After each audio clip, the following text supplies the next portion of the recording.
Next we have Scott Autry's BFF. He was a good rider. He raced a few years in the United States and then he went over to the British League over the pond. He was a talented rider. He was really gifted. The guy was tough.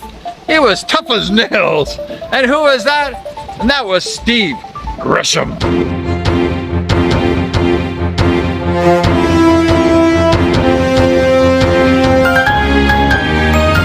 Steve's a friend of mine on Facebook and he's a cool dude.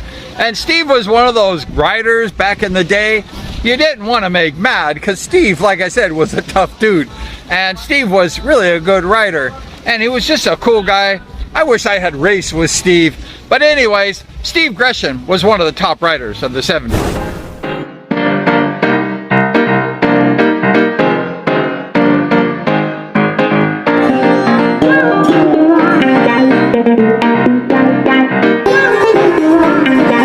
Coming in at number 25, he was just a talented rider. He was Mr. Ascot. He raced TT, he was talented. He was one of the most unbelievable riders in the TT circuit.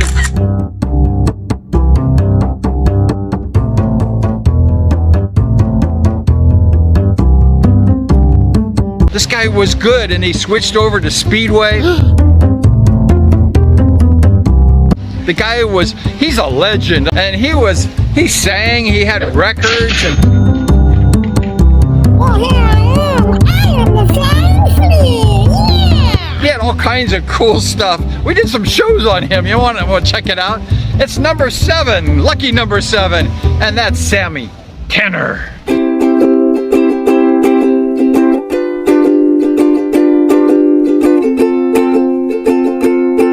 Like I mentioned, I made a few vlogs on Sammy and he was just a living legend. He was unbelievable.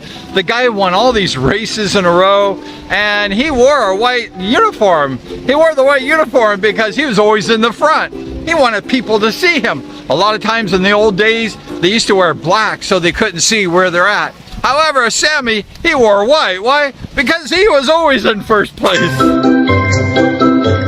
Coming in at number 24 was another solid rider, and he was an Orange County Eagle on the National Speedway League. He was a good rider. He rode with Rick Woods. And who was that? And he rode with Danny Berserko Becker, and that is Mike Montine.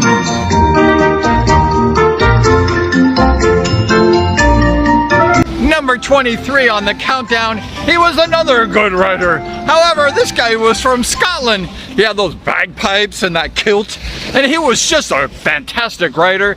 People underestimated him. However, he was a good British League rider. He came over to the States. He kicked butt on the Bakersfield Bandits.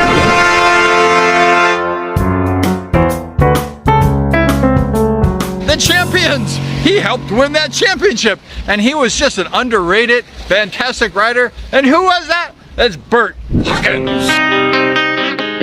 Bert's a friend of mine on Facebook, and he raced against all those top riders, European riders of the old days, and he was there. He was riding them, he was winning, and Bert Hawkins just has this record a mile long. He's still active. He's a good guy. He does like a museum in Speedway, and he's a big promoter of Speedway. He's a representative of the sport for his lifetime. He's an honorary member of the Speedway world, and we honor and respect Bert.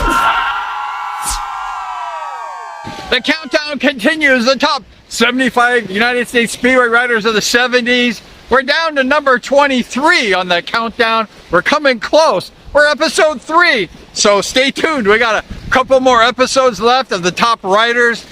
We judge this according to their ability or what they did in the 70s, not the 80s, not the 90s, the 70s. And these guys are fantastic.